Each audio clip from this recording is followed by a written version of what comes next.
مال فوق بكيجي والله سفر بسوكر سفر بقى على ريك ورا يقولوا والله طلع عليه سفر بقى بدنا سفر مع وزير ما اسكن العام ده ثلاث مرات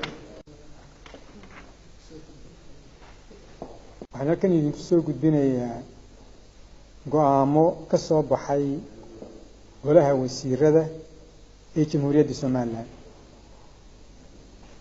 Jamhuuriyadda Soomaaliland iyada oo aaminsan mabaadi'da nabad ku wada noolaanshaha iyo xasiloonida gobolka kana soo horjeeda wax kasta oo wax u dhimi kara nabadda iyo deganaanshaha isla markaana ka soo horjeeda xagjirnimada iyo cid kasta oo taageerta xagjirnimo.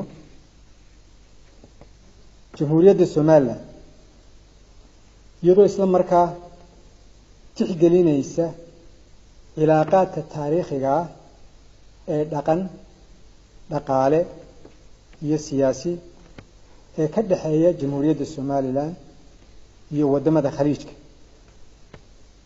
Waxa ay golaha wasiiradu maanta ay taariikhdu tahay 10ka bisha 6 Juun 2017 isugu yimaadeen shir aan caadi ahayn kaasi oo gudoominayay madaxweynaha Jamhuuriyadda Soomaaliland.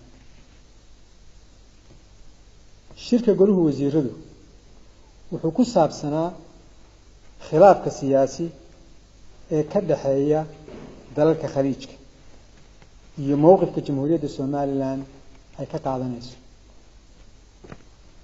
sidaa darteed waxaa ka soo baxay golaha wasiirada go'aamadan: 1 in Jamhuuriyadda Soomaaliland si buuxda u taageerayso mowqifka iyo aragtida ay ka qaateen dalalka Sacuudiga iyo Imaaraadku khilaafka siyaasiga ah ee u dhaxeeya iyaga iyo dalka Qatar. 2 in laga bilaabo maanta cid aan ogolaansho ka haysan Jamhuuriyadda Soomaaliland aanay isticmaali karin marina karin hawada Jamhuuriyadda Soomaaliland. 3 Jamhuuriyadda Soomaaliland waxay u madax bannaan tahay cirkeeda, dhulkeeda iyo baddeeda.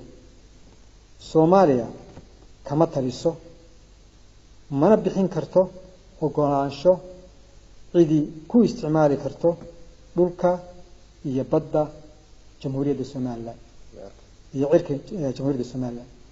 waa mahadsantii wuu saxsan yahay waanu ka turjumayaa danaha Soomaaliland.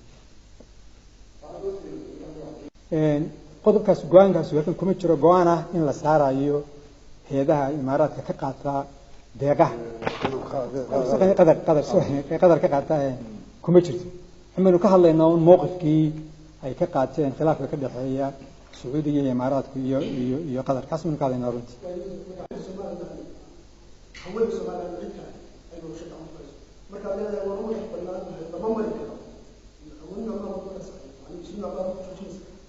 horta markaan leeyahay cid aynan u ogolaanin ma mari karto innakaana dee ka talina xuma raacayo dastuurkeena hawada iyo dhulka iyo badda Somaliland waxa ka talisa Somaliland. cid kastoo maraysaana waa runtii aynu ogolaasho inay naga hesho. waa runtii gacanta waxa ku haya kaaba ku haysa hawadeena iyo hawada Soomaaliyaba laakiin mowqifkeena jeedinayna mowqifkeena wuxuu yahay.